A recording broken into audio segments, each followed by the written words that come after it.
All right, so here we go. We're going to go through this hand history, and there's no structure. I have not looked at this. I'm just going to go through and give my thoughts on the situations as they happen, and we will see what comes up, okay? So let's see here. I am going to check and see what hands anything happens with here. So it's the early stages. The HUD that you see up is to the left. It is with the yellow background, number of big blinds. Then, of course, it's the abbreviated name, number of hands that we have, and then the total aggression frequency, which basically just gives an idea of post-flop tendencies. And actually, while I'm on that, let's take a look here at your stats. So 500 hands, it's not a bad sample of hands. Definitely can start to see some trends in that. And this is from just two hand histories that I'm going to review. So my first thoughts are looking at this, and again, assuming a decent sample size. I feel like we always have to say that just with the way, samples work and if you're analyzing numbers. So decent sample size here. And the first thing I see, the top section, is VPIP, PFR, and 3-bet. Kind of the three main things that people know, the basic stats that will come on every HUD. And now my first glance, the reason in my HUD, have this sectioned off the way I do is because I like to have this top section to kind of color code people. It immediately puts me in the right, I feel like, arena typically. Now looking at these stats, I'm going to assume that this hero is a tighter player. Okay, running 17, 13, 5. In my opinion, that is just way too tight. This is a player who is typically, in my experience, going to have a hard time getting value in certain situations. Just not aggressive enough for people to make enough calling mistakes. Against tight opponents, it is just easier to make big laydowns because they're just not making a lot of bluffs. They're looking at the 3-bet PF, meaning pre-flop, 3-bet pre-flop at 5%. To give you an idea, 3% of hands, and right here the 5%, right? But 3% of hands is jacks plus ace king. All right, so now you add a couple more things, ace queen suited, tens, and ace queen offsuit, we're at 5%. Okay, and at that point, if you're only 3-betting 5% of your hands, it's a very specific 3-bet range. Honestly, the way these stats for most regs in a full ring game should look, it's going to be a little bit closer to 20, 15, and 8, 9, 10. All right, 22. I think that through a large sample, me personally, I run 22, 17, 9, 22, 17, 10. So, and a lot of other good, strong regs are going to be like that. But so looking at 17, 13, 5, you can see there's a lot of opportunity to be playing more hands and exploiting some situations. So this, for me, I'm immediately tagging this player as tight. I'm going to look to exploit them. I'm going to look to take their big blind. I'm going to look to float their C-bets because I know that they're going to typically not be aggressive post-flop in a lot of situations. So this is just the very first thing that I see. And then now going through the rest of the stats here, the next thing I like to look at is where are they raising from? Because position is power, right? And in poker, that's huge. So I'd like to see their raise first, meaning it folds to them, where they're raising from, how often they're raising from there. And typically what I'm looking for is a progression that goes like this. As we're in early, follow the mouse here, as we're in early position, and we move into later position, we want to slowly raise more and more hands. So it should be like that with these percentages. So let's go across here and look. And we see 15% from early position, not too bad. We want to see that steady increase, 22%, 27%, and then 26%. So as you can see, we kind of plateau in late position. And even in middle position, we're not too far off, raising relatively similar percentages here. So this goes more so like, let's say like this, and then it actually dips a little. Okay, so this progression, and typically when I see this, what this means is that this player who is not raising enough in the cutoff and button, these numbers should and could be much closer to 40% in the cutoff and 50% on the button. All right, so you can see there's a big discrepancy here.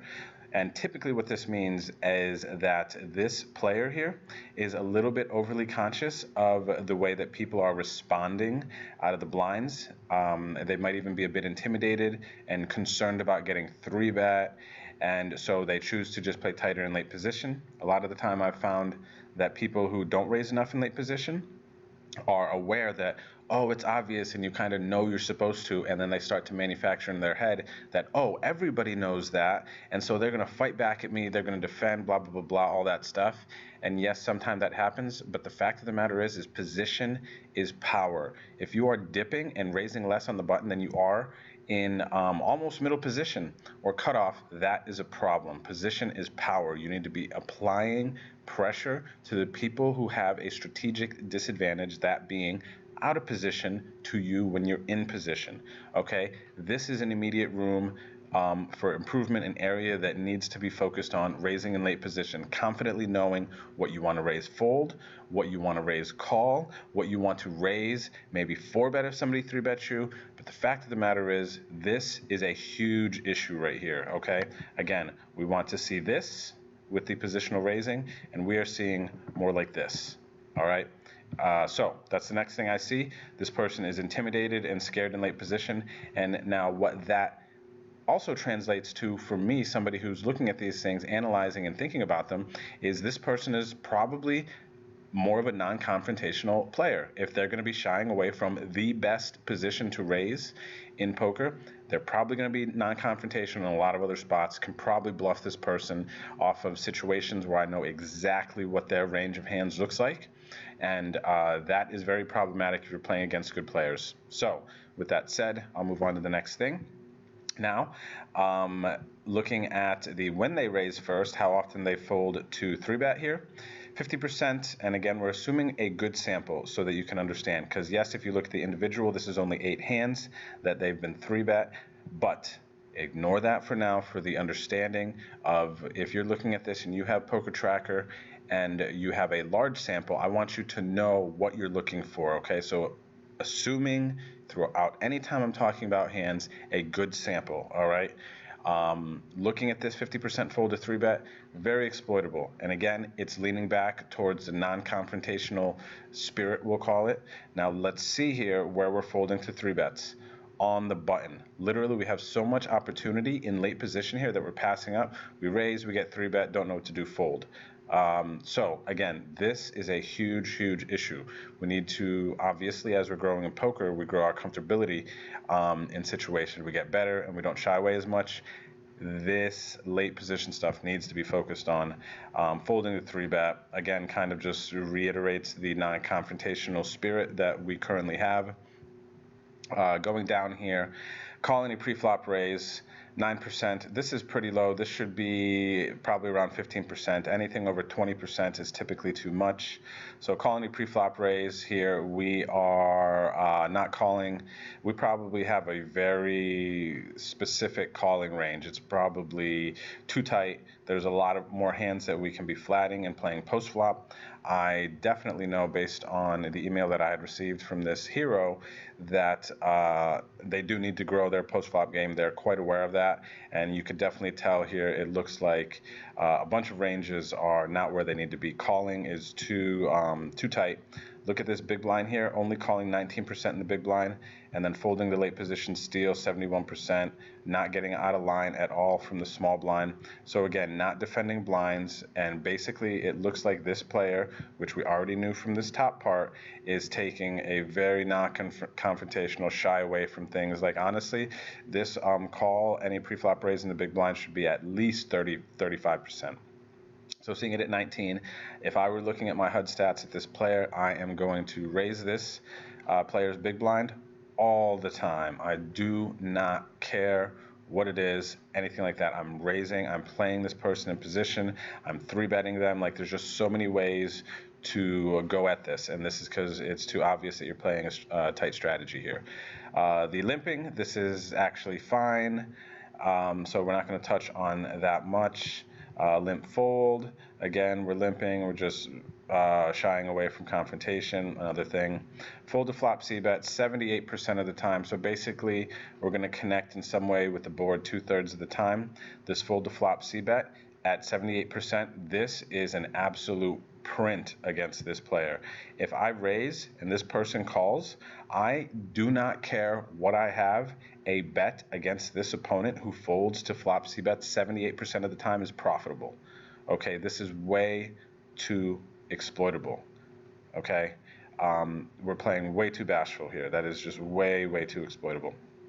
Calling flop c-bet in position. Assuming the same sample, it's about the same. We should be floating more in position because people are over c-betting. Let's see, we go down to c-bet flop. Half the time for a player like this type, currently a very tight player, we need to be c-betting more. We need to be exposing ourselves to some post-flop situations. C-betting half the time for somebody who's just going to give up every time. Right now, the frequency that people are betting turns when we do not c-bet is much higher than it has been in the past. So against somebody who's basically giving up every time they don't have a super strong hand here, you probably should be leaning towards c-betting more, because when you don't, you're just giving up and you're completely exposed. Versus somebody like you, I'm getting to this point, let's say we get into a hand together, when you don't c-bet, I'm betting turn and river, and I know you cannot call the river bet. Okay, you might call the turn, you're going to fold there a ton, but when you check back there, you just do not have a big hand the majority of the time. Now, one thing I will say, sometimes you are trapping because you're playing non-confrontational, and you know when you bet people are folding, so you might actually check and trap a big hand here, but that is not the way to make chips, and I guarantee when you make big hands, you're probably frustrated because you don't get paid off enough. So yeah, anyway here, and then look, just to illustrate my point, I didn't even look. Fold to turn bet 71% of the time. We check back flop, we don't have it. When people bet the turn, we're folding heaps of the time. Again, I didn't even see this stat, but I knew it was going to be something like that based on the information I already have here. So let me go down here. We have not check raised once in this sample, which is rare for me to see. I don't typically run across this, but again, this all ties back into the non-confrontational strategy that is being played by this hero currently. It's not good, just way too tight, way too tight. When I say not good, it's still got a lot of room for improvement, okay? Because at least one thing that I will say here is there's a lot of hand histories and people that I've worked with where it's like, oh man, this person is all over the place. Like, we need to reel it in here, we need to reel it in here, we need to extend here. And so this actually, from a solid foundation, tight, super tight type of place, is not bad. It's good to have this in your roots, but we need to grow. We need to expand out from this strategy in a lot of ways. So then we can continue down. Not doing any donk, flopping, calling river bets, and winning when we have, because basically only time we're getting the river we have towards the top of our range of hands, meaning some of our better hands, you know, because we always have a range of hands that we should have in situations. So yeah, and we have a higher one at showdown, and again, because the only time we're playing is when we have it and we hit and stuff, so that makes sense with everything. So that is the snapshot here, 500 hands. I hope that's helpful, and yeah, that's what I'm getting from this right now. So we will continue forward. Now, honestly, looking at the HUD stats, I feel like I can know what hands are going to be played. So this one here, there's 248 big blinds deep. We have position. I would advocate for you to open this. You need to start getting into the rhythm and taking advantage of your position. You know, it's not that great of a hand, but you have position. They don't know what you have, okay? So we'll go past that one. I would have played it likely A7 suited. We fold. This is a call. This is too tight. We have the nut flush draw here. Somebody's opening. Yes, it's a 6x open, but look, we are 200 plus big blind deep. And when we're playing this deep, we want hands that have high implied value.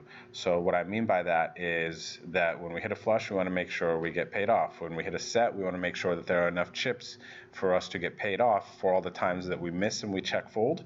We want to be able to win a big enough pot So to help negate the losses. So being 200 some big blinds deep, we should be calling pairs, these suited hands, things like that. Like we can be splashy early in these tournaments with hands that could win us big pots. So to just fold here, I think is something we need to reconsider.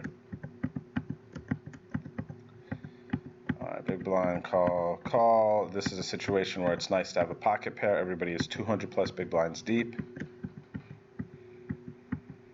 All right, so we decide to raise here the 8-9 suited. We get 3-bet. We call super deep. This person c-bets pot, and we fold. In this situation, I think that's fine. But one thing I know that we are highly likely to not be considering right now is the fact that we have some, if this person bets smaller, we have some good backdoor draws here. Any diamond, any 6, any 10 are going to be good cards for us. So we also need to start thinking about that in situations. Not just how our hand immediately hit this board and, oh, I missed, I'm gone. But we need to think about how often our hand can improve on certain turns. And this is actually not a terrible flop for this hand. Just some food for thought. We're not going to want to make like huge drastic changes.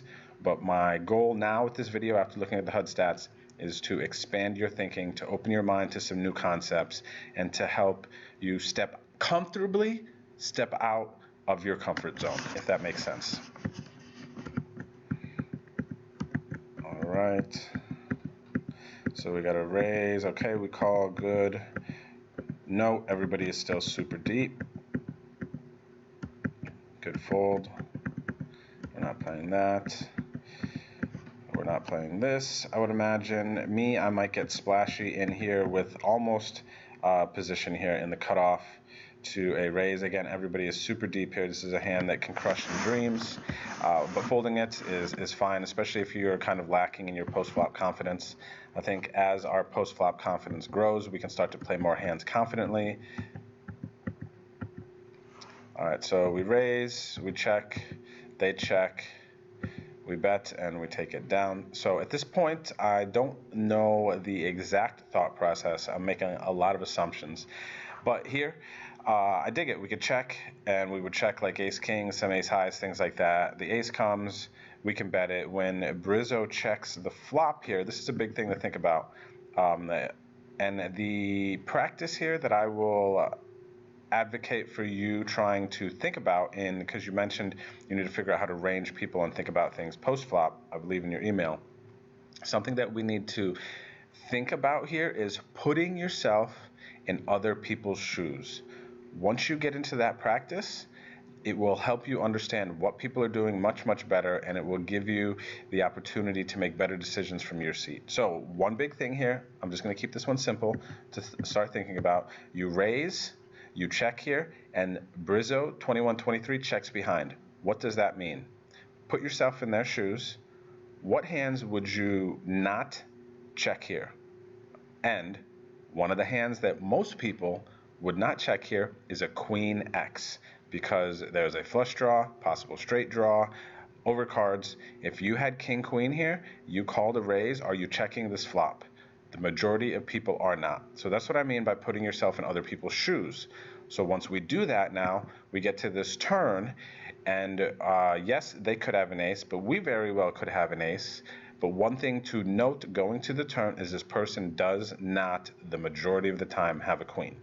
We start there, and as we gather more information, as we go turn, river, it starts from pre-flop, flop, turn, river. We are gathering little chunks of information and then making assessments and then deciding to play our hand from there.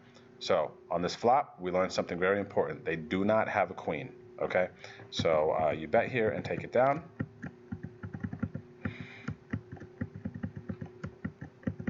And I'm going to click through all of these. Sometimes we would just like look at the hands that were played, but I think this is important after looking at the stats. I would have raised this one here. We are still super deep, super early. You know what I mean? 159 big blinds. We are not the shortest stack. Shortest stack has 100 big blinds. So still, this hand is too pretty to be folding. I would rather raise the Jack-10 suited than the sevens. All right, Jack-10 suited has more post-flop playability. Think about this. Here's another concept. Okay, so we fold the Jack-10. And in a very under the gun, we fold Jack 10 under the gun +1, but we raise sevens under the gun, right? So very similar positions, both early position, but we choose to raise the sevens. Now, one thing to take into consideration as far as hands that you're opening and that you're concerned about and the post-flop anxieties you might currently be carrying, look, Jack 10 suited has way more playability post-flop than sevens. So what I mean by that is when you raise sevens here, and you do not hit a 7, the majority of the time there's overs. You can't improve. It sucks. You have to bluff, blah, blah, blah, blah, with these pairs, these little medium and lower pairs. You don't catch a lot of boards where, oh, pocket sevens, I have overs. Do you get what I mean?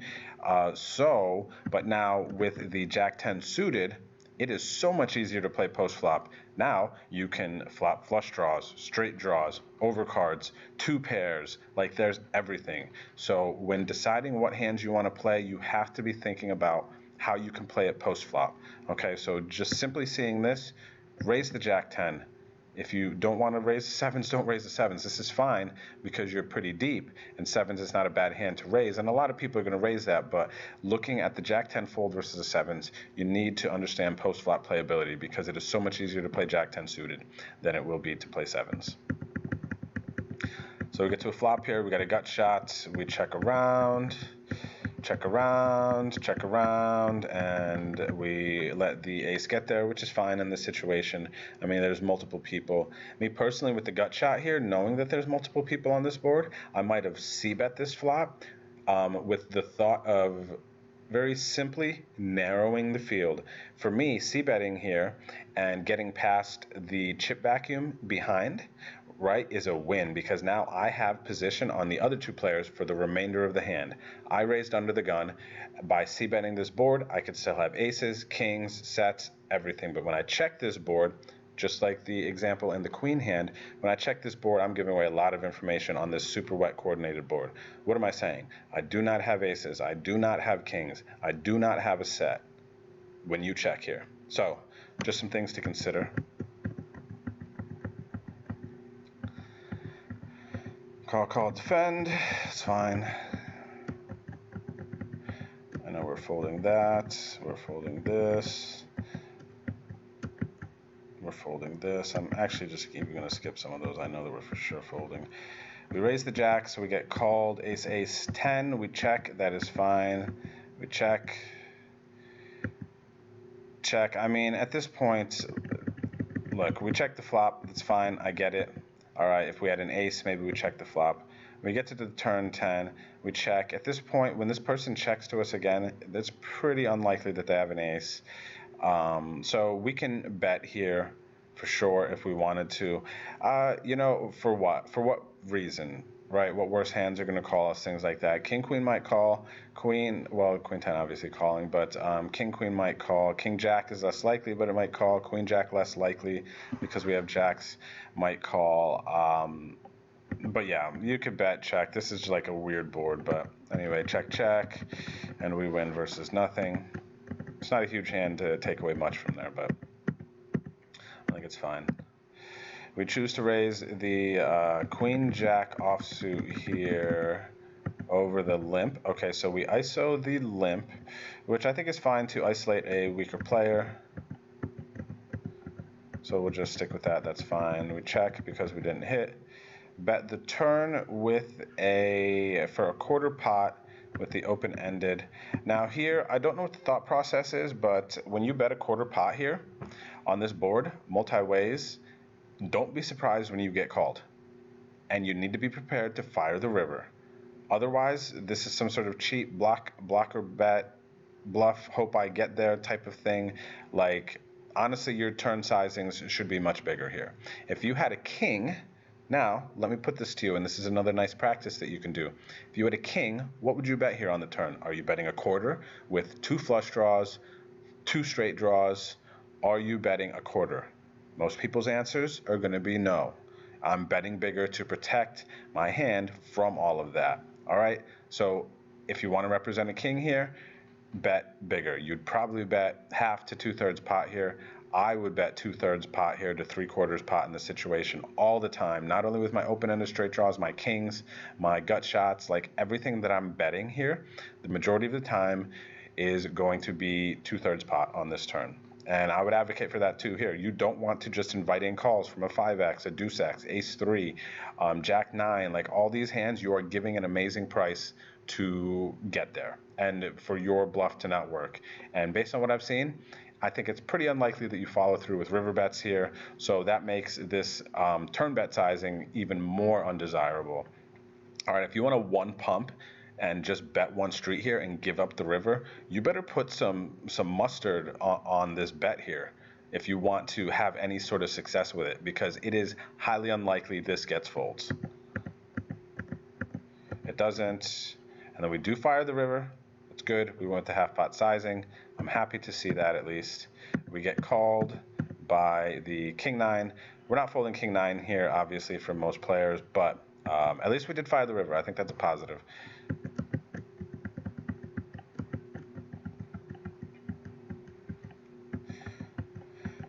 All right, we check see a flop. We flop a pair. We check call. They bet min. Okay, so calling on the flop. They bet a little over half pot. That's fine. What does this turn change? They bet minimum. All right, you need 9% right here. You can see you're getting almost 11-1 because this person is betting the minimum into a 400 chip pot about. You need 9% equity to continue. All right, and you don't need to understand what this means, but what this means is that basically you can call with anything here. All right, so there is, and just listen to this, you don't need to absorb this really, but so what are your outs here? Your outs are a 3 and a 5. Okay, so let's assume 2 more 3s and 3 more 5s, right? That's 5 cards to help you. And there's even a very simple rule. If you're looking to hit one of your cards, you times it by 2 to like get the percent of equity that you would have. So with one more card to go, and just assuming a 3 and a 5 is outs, those are 5 cards times 2, that's 10% equity. So you have enough equity to call here. And that's assuming that you are behind at this point. You might even still be ahead when this person bets this amount. Okay, so we just cannot fold here for the minimum bet. Cannot. All right, so we got a limp, we ISO, that is good. They call, check, we bet, we get called, check. We check here, and I actually don't mind the check, but I don't know that our reasoning for checking here would be exactly the same. I like the check here because I would hate to get check raised and be in an awkward situation, but also by checking, it's going to be much easier to get value from a king X and a 10X on the river. So that's why I like it. But if we're checking to, I guess, trap, it's like slightly different thoughts. I'd imagine we're checking to trap here. We bet half pot, and then they do fold. But that's fine there, that one actually. Not too much to take away.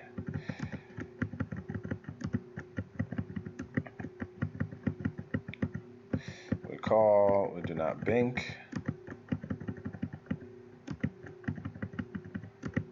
All right. So we choose to 3-bet the 9-7 suited here. So there's some randomness here. I don't really know what is inspiring you to take this 3-bet line here, especially considering the stats. Maybe it's just some random things that you're like, oh, I'll try to do it here and there. I actually don't mind a 3-bet since we are deep enough, 75 big blinds deep. As we get shorter, this is not going to be as desirable of a play. As we get shorter, we want to have blockers in our hand, meaning like an ace-x or a king-x, because then it's much less likely that our opponent is going to have a really big hand in that sense. So we ISO, we get min-click 3-bet basically from Slope Slayer. They see bet and we fold. Just fine. Jack 10 offsuit, good fold.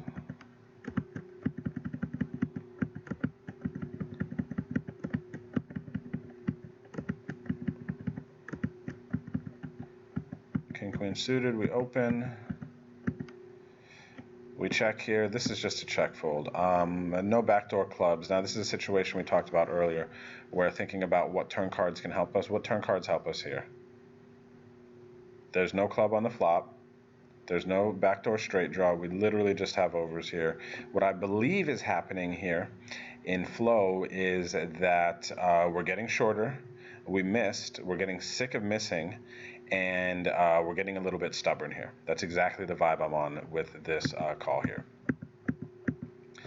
And then we give them some free money on the flop, and then we give it away on the turn. So not good, not good, not good there. But I do like the check. It's just a check fold spot out of position. That's the problem with having a positional disadvantage is you're going to be checking a lot from out of position when you miss there. And we just have to be at peace with that. All right, so we get short stacked, we get a raise, re-raise, we get an aces. Obviously easy, we cooler the kings.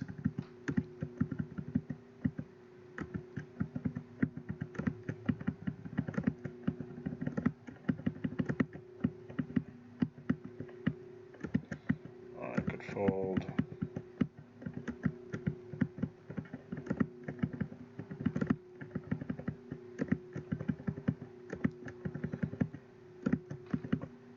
We raise the king queen, we get it through. We're sitting on 33 big blinds. If you are not paying attention at every single one of your decisions and basing it around the stack size, whether you raise a hand, whether you fold a hand, whether you play whatever hand it is, it all revolves around your stack size. So I hope that when you're getting the situations, thinking and looking, you're always aware how deep you are, how deep the people you're raising past are. That stuff all matters. All right, so we raise the ace queen here. Not playing that, we're not playing that. Not playing that. Big blind. We're not playing that. Hello, there we go.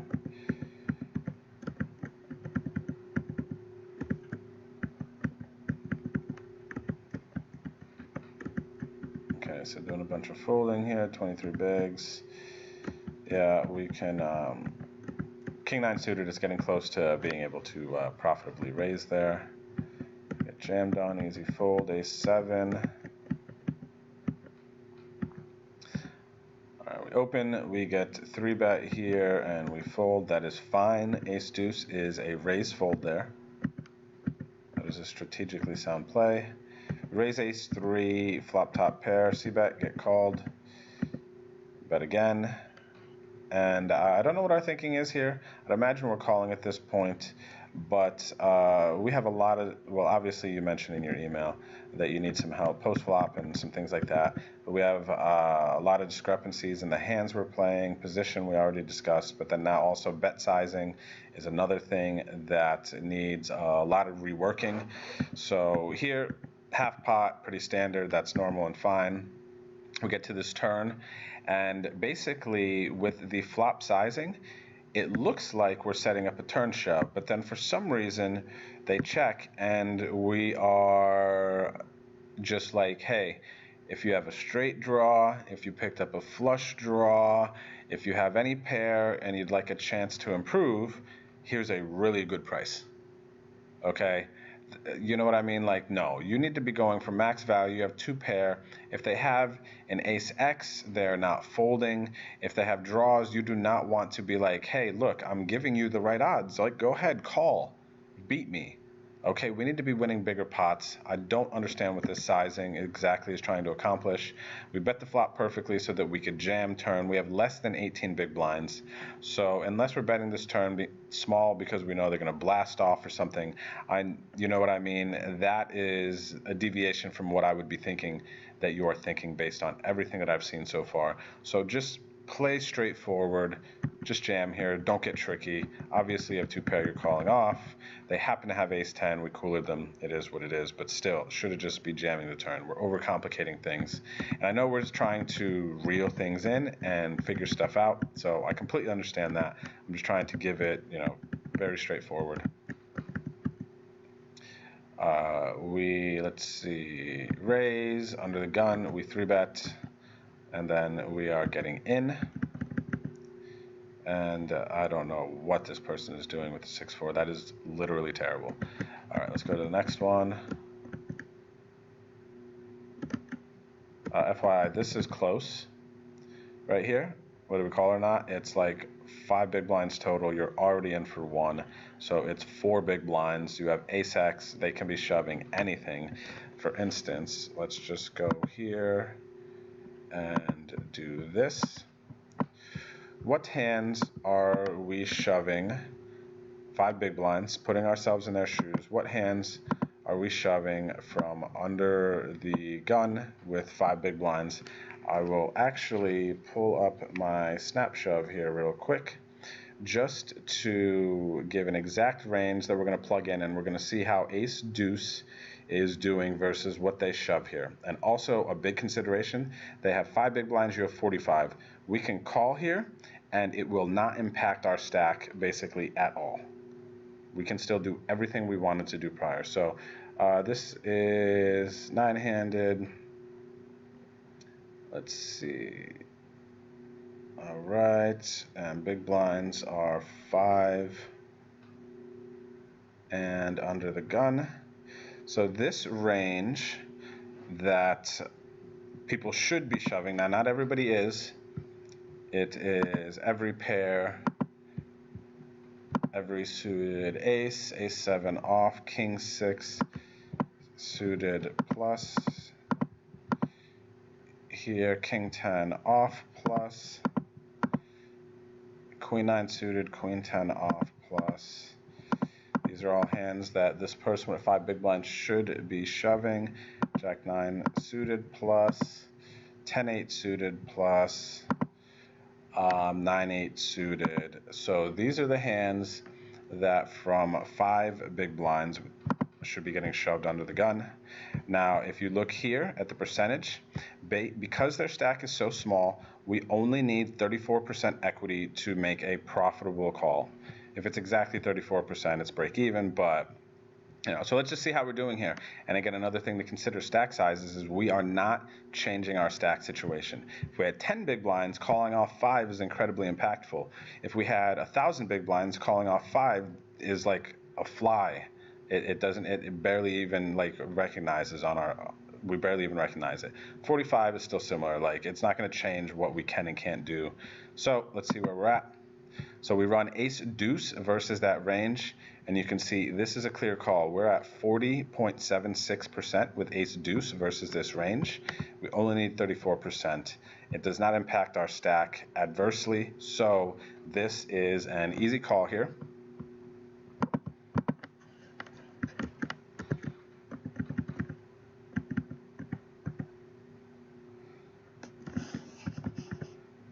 All right, we know we're not playing that, not playing that. Queen 10 is a fine fold. If you feel like you have an edge at the table and you are confident post-flop, you can open it. Here is a situation, basically a min-raise. We should be defending this Jack-7 suited. Jack-7 offsuit, we can fold.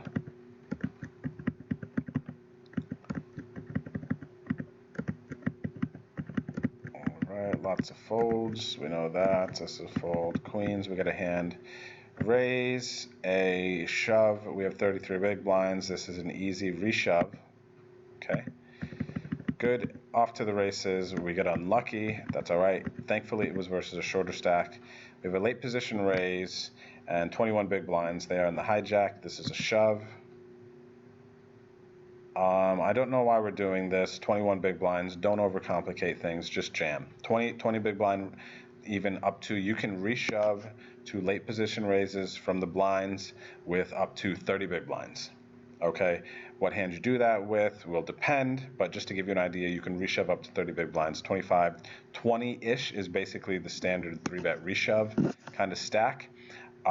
Maybe this looks stronger, gets more people to fold, stuff like that, but for sure where you're at in poker right now, you do not want to overcomplicate things. You want to simplify things. You want to build a good foundation. You want to stick to your guns. You want to nail some things down and then grow from there. So they call, you miss, and now you're in a situation where you're like, oh man, I still have chips, and you've complicated things. You shove, that's fine, you get called, and I have no idea, is this a free roll? I'm not sure, but this call here is terrible. You know what I mean? So we get lucky here to get called by a worse hand to build up some chips. Don't overcomplicate it.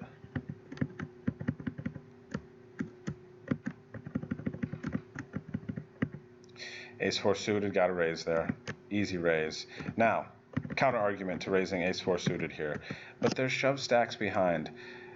Looking at what people are doing at this table, these people are not shoving correctly. They're probably still calling. If they shove, you can fold. It's not a big deal. Raise folding is a profitable play against the right people. And in late position, if you studied, or when you do, because I don't imagine that you have at this point, but when you start to study like masterclass courses and things like that, you will start to understand that raise folding is a profitable play in late position. With this range of hands, I'm raise calling with this range of hands versus these stack sizes. Do you know what I mean? I'm raising and four betting with these hands like it is.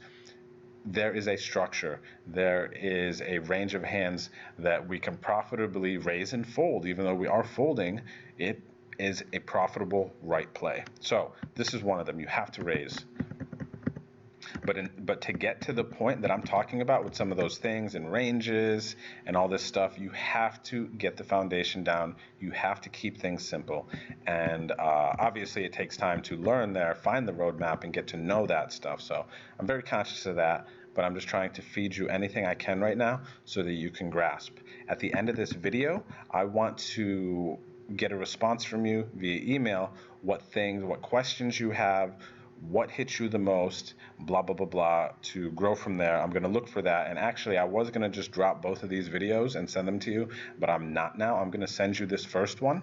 And then I actually, if you want to get more value out of these videos that we're doing, I'm going to send you this first one. I want you to look over it. I want you to take notes, and I want you to send an email response back to me. And then from there, I want you to play more hands. I want you to send me a new hand history, because the second video I want to be based off the adjustments you've made from this video. There's just too many glaring things that if I go look at this other video, do another review, it's going to be the same conversation, and it's just not max value. You're not going to grow that way. There's no point in me even doing that, because there's literally so much to work on in this video that it would be a waste of both of our times for me to do the other one now. All right, so we decide to bet here, and then we pick up some equity, so we check.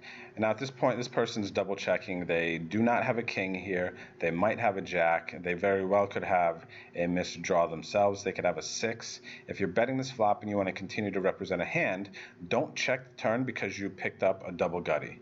All right, that's more of a reason just to bet. The double gutty is insurance. You want to continue to tell the story of, I have a king here.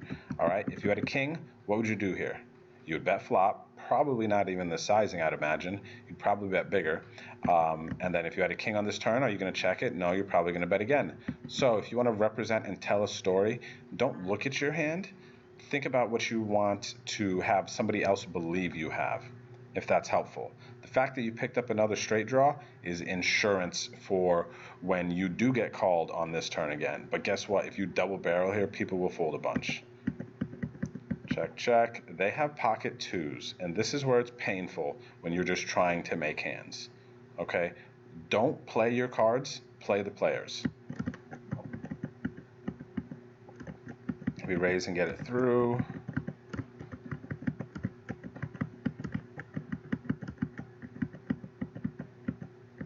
All right. Now we're folding there, we're folding here. We fold there. I would call, but I don't fault you for folding at this point in your game. That's the Jack-9 suited, of course. We get 6s here. We have 54. What happened? When did we get 54 big blinds? All right, there's a hand missing somewhere. Okay. So we raise, we call. Now, one thing to think about, this is not just, oh, I have chips, I can call, let's see if I spike a set. Again, we need to be able to win enough chips when we are set mining to negate all the times that we call and check fold. So fortunately in this pot, the person you're calling against has at least 42 big blinds, as you can see right here, and you have 54. So this is not bad, but we know what we're doing. Looking for a 6, we miss. Okay, check. This guy checks, bets, and we're folding. So same story. We get aces, we raise, we get 3 bet, We decide to get tricky and call. It's fine. And we were just coolering them anyway. But still, don't get tricky. You are not in the stage right now where it is beneficial for you to get tricky. Big picture, not beneficial to get tricky for you right now.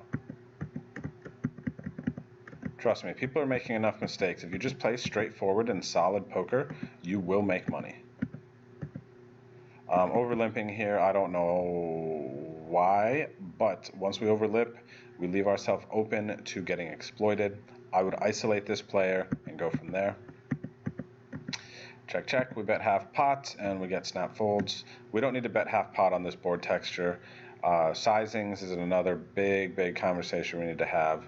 Board textures like this, super dry, no real good draws, anything like that. You can bet a third pot. You can even check here. There's a club on the flop. You check. Any club is good for you. You likely have the best hand. So betting is fine, but sizing definitely is a concern. All right, we get tens. We open the button. We do not need to raise this big on the button. We have positional advantage unless we're trying to build a pot. But at this point, by betting so big, we tell the small blind, hey, we are never folding to you. And it could discourage them shoving some hands we might want to be calling with tens. Okay. Now I'm noticing a thing here. We're betting a third pot or less when we don't have a favorable hand. When we had a king top pair in the other situation, and what was the... trying to think of that two pair hand. I actually think you bet smaller on that one, so that goes against the grain. But your two pair, you're betting small. Your weak hands, you're betting small, and then your one pair hand so far we've seen, you're betting like half pots, just like shut it down. So I'm not sure where the sizing is coming from or the thoughts on the sizing, but we bet a third pot here or fourth pot here in a situation where if you had a queen, you're probably never betting a fourth pot. And then we just fold. So you might be just displaying to your opponents at some point if they're paying attention, and I'm not completely confident that people are paying attention in this tournament. You're just saying, hey, attack me. I would not bet this sizing with a big hand on this board texture. Not that that's necessarily what happened there, but we need to consider that. This is a super easy jam here. This person has 6 big blinds. Put them to the pressure. The hands that they're forced to play here, your Jack 10 is doing fine. If you lose, it is fine. This is a super plus EV call, and just jam here. We could be jamming here with 6 big blinds effective here, just to give you an idea how wide you should be jamming here. With 6 big blinds from the small blind. And I'm saying I know you have 42 big blinds, but the effective stack is only 6 big blinds. All right, so that's what we need to be looking at, because you're only risking 6 big blinds. When I'm only risking 6 big blinds here in the small blind, what can I be shoving with? And even if you're shoving like 10 to 15, it is a wide range that you shove here. So just to give you an idea, 6 big blinds from the small, 8-handed. 79% of hands, okay? Pocket 2s plus, every ace, every king, every queen, every jack, almost every 10, 9-2 suited plus, 9-5 off plus, 8-3 suited plus. And you're looking at, you might be listening to this and be like, wow, that's a lot of hands. But just so you know, strategically, when I say plus EV, I'm talking about chips estimated winning in the situation by taking a play. So there's a positive expectation in chips for you strategically if you shove 79% of hands here. All right, the fact that you're calling Jack 10, are you trapping the 6 big blind stack? Are you being bashful? Are you not even paying attention? Are you watching TV? Something else is going on. You didn't even realize they only have 6 big blinds. But if you want to get better at poker, which I'm assuming you are, which is why you came to me, you need to be focused. You cannot be distracted. And in case that's going on here, I need to tell you now, you will not get to where you want to go. I can give you gold on gold. If you are playing distracted and you are not implementing and thinking about what we're talking about, you're wasting your money and you are not getting the most value out of this. Okay, that's something I just want to throw out there. Check, check. We bet. Fortunately, we take it down. But honestly, in this last hand, if this is a thinking player, check, you check there, you bet this turn versus me, you don't have an ace. You don't have aces. All right, I don't believe you here. This person jams, you're in a spot. You might call because you have enough chips, but still. You got to think about the stories you're telling. Everybody's jamming an ace there if they're paying attention from the small blind. If you had an ace there, you might have actually noticed and jammed. But you maybe, again, I'm just kind of manufacturing some things that I've seen in myself and other students that could be possible. So I think we will notice when we have an ace X in the small blind versus Jack 10. It's like, oh, mediocre hand, let's see a flop. You might not even notice the stack. But if you see ace X, you're like, oh, okay. Oh, then you look at the stack size. Oh, he's short. Okay, I'm just going to go all in. So yeah, that's why you don't have an ace there a lot of the time in that last situation, and neither do they. They would have shoved.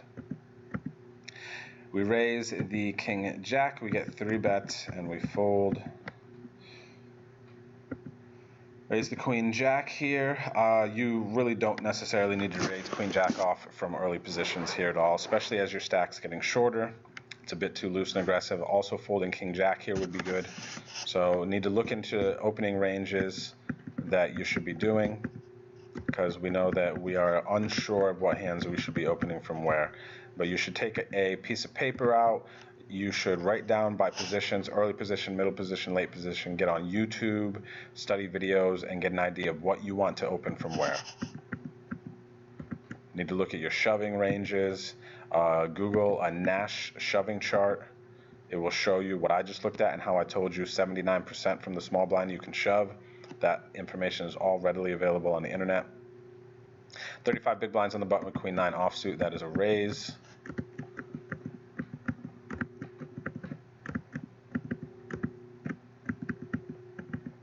All right, so we're folding.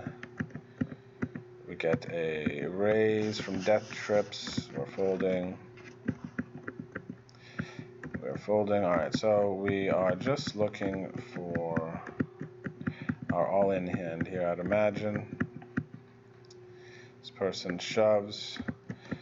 Your ace X is definitely worth thinking about there, but I don't want to get into that with you right yet.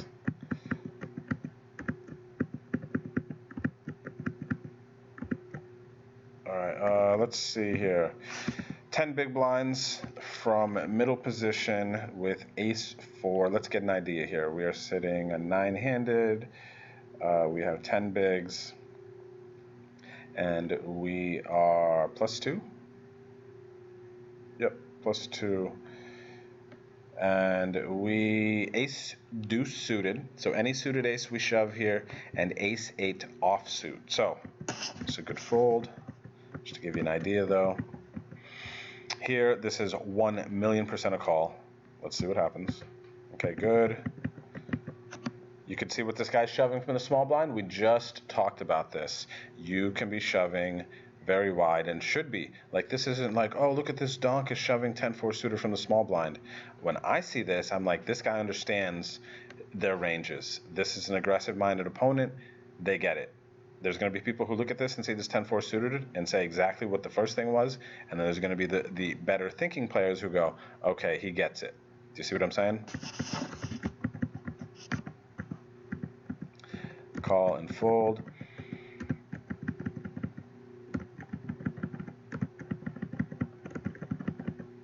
All right, 19 bigs. We can definitely raise the ace 5 suited. Can probably jam it as well, actually.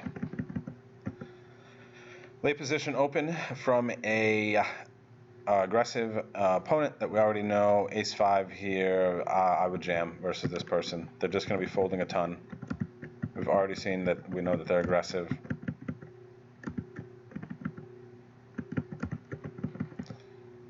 All right, deuces here, 16 big blinds in middle position. Right, this is low jack actually. Let's take a look. 16 bigs. We are sitting 8-handed and we are in the low jack. So just to give you an idea, this is close actually. Shove chart says to shove 3s plus here.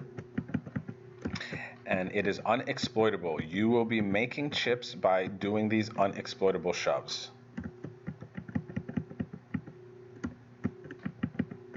Ace Jack here, 14 bigs.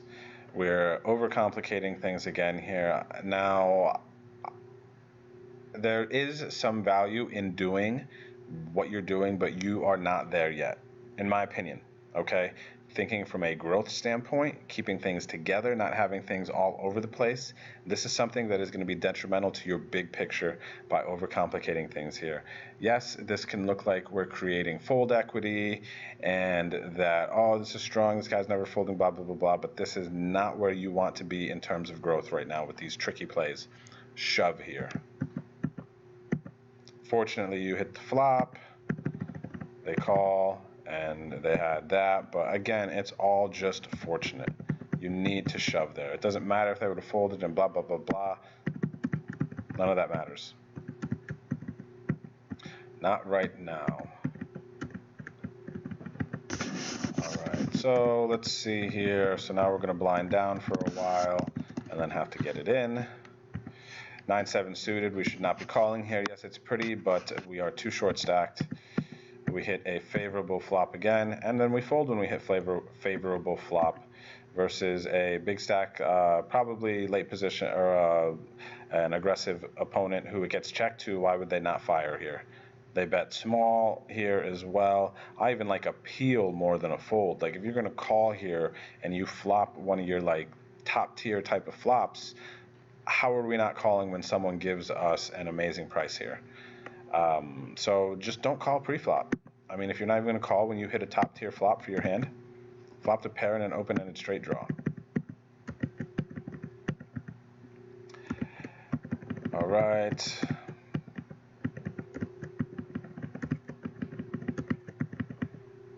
$15 bigs here. Let's take a look at it because these are things that you absolutely need to be aware of your shoving ranges.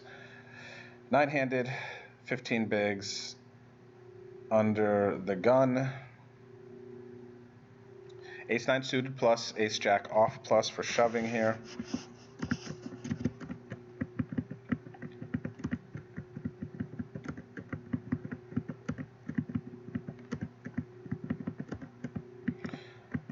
Let's see here. We're not going to play any of these. Let's see. Folds to us. Okay, no. This person, if you haven't noticed yet, Sharon's BR is limping everything. That should be somebody you look to jam with your medium strength hands over their limps because they're just going to be folding a bunch, especially if you're looking to pick up chips. Sevens is an easy shove. We get called and we bank the river. Raise get called, c-bet small, and then here I do not know what we're doing. I mean, this might work. This is a complete overplay. Seriously, like, this is a complete overplay. And if we get called to blast off. Now we need to think about this. What are we trying to accomplish by shoving over the size of the pot with 2 overcards there? We're basically turning our hand into a bluff, and do we know why? Are we trying to get a jack to fold here? Are we trying to get a queen to fold, which is not going to happen if they have a queen? So what are we trying to accomplish here by just jamming? Honestly, you could bet 7K here and accomplish the same thing without having to risk your stack. All right, another thing you could have did is actually betting small on this board texture here is actually fine. But I believe that where the betting small is coming from is not correctly placed. So I think we're betting here because we have an over, we're unsure, we don't want to risk too much, and that's not the reason to be doing this. The reason to be betting a third pot here is because of the board texture, and we'll be able to continue and manage the pot easier, among other things. But we check, we overjam here, and they do fold, but they had nothing. We got them to fold a 6 or pocket 7s there. 18 big blinds with pocket 4s.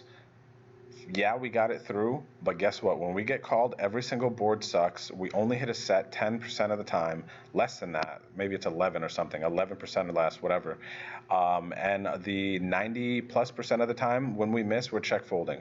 And we're also just destroying our 20 big blind stack. We're making 2.5 big blinds, or 18. We're going down to 15.5 in a situation where we're forced to c-bet bluff to win the pot, or we're just giving up all the time because we miss. Our hand doesn't improve unless we hit a 4 specifically. We need to be folding these small pairs, especially when the stack sizes are getting smaller from an earlier position. Literally should, for the most part, not even be playing these hands. Okay. I'm just being real passionate about some of these spots, by the way. We get a shove, and then we call. It's fine, but are we overcomplicating things again? I don't know. Let's see here. Okay, ace king. We raise, we get it through. We're not playing that, not playing that. Big blind. We get a raise from a 44 big blind stack. We decide to defend from 30 bigs. That's fine. Check, check, call. River, check, check, you win. Okay, we should be tossing in there for the other half a blind. We're not playing that.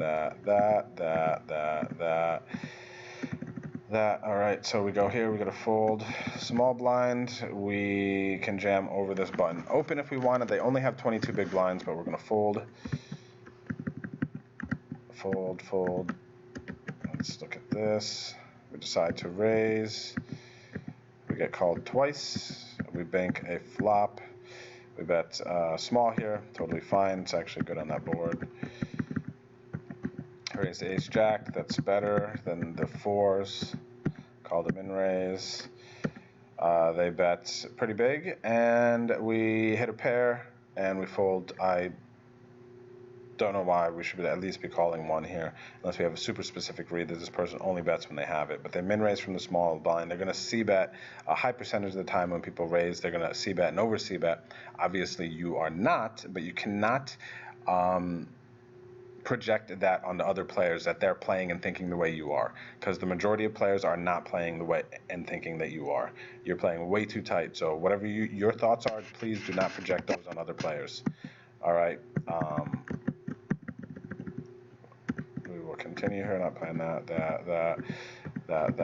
Maybe plays this. Okay. Even ace 10 folding there under the gun would be fine. All right, we have a 94 big blind stack. We have 28 big blinds. They raise.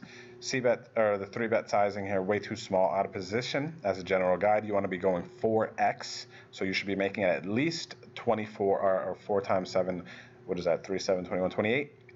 Right, you should at least be making it 28K here, because you don't want to just welcome them to call with any single hand that they have. They're a big stack. They're going to be calling you more. You're going to be out of position in a bloated pot. You're going to miss the board 2/3 of the time, which we mentioned earlier, and then you're going to be like, what do I do? All right, so we need to consider that. We already know sizings are off. Bailed out by the deck again. We hit top pair, backdoor flush draw. We bet, they call. We get down to the river, and we decide to jam. I don't know if, I think some of these post-flop things we're just jamming and doing things because we don't know what else to do, which is fine. I believe that you're at that stage, but I'm pointing it out so that you can be much more conscious of it. What are you trying to accomplish here by jamming? You bet flop turn, and now you're jamming the river, hoping they're fold, because I feel like I've been here before and I can relate to the emotion of this moment, but it's like, oh man, that sucks. I'm going to jam and just hope they fold, and there's literally no other reasoning behind it. But we end up getting called, and they had pocket 10s, so they did get there. It sucks, but we gave them, let's see, a spectacular price on this flop. Look at the draws, look at the spades, things like that. I know we have to work on sizings, and there's a bunch of things that are all over the place. You have a lot of room for improvement, so don't feel down about the stuff that I've said or anything. The way you should be interpreting everything I'm saying is that you have a lot of room to improve, and that is a positive thing, okay? Especially if you're not winning yet. So there's a lot of places that you can work on things. I have definitely highlighted them. Understanding position, what hands you should be opening from what position and stack size, Bet sizing is another thing, and then putting yourself in your opponent's shoes are some big things that I would start to think about here.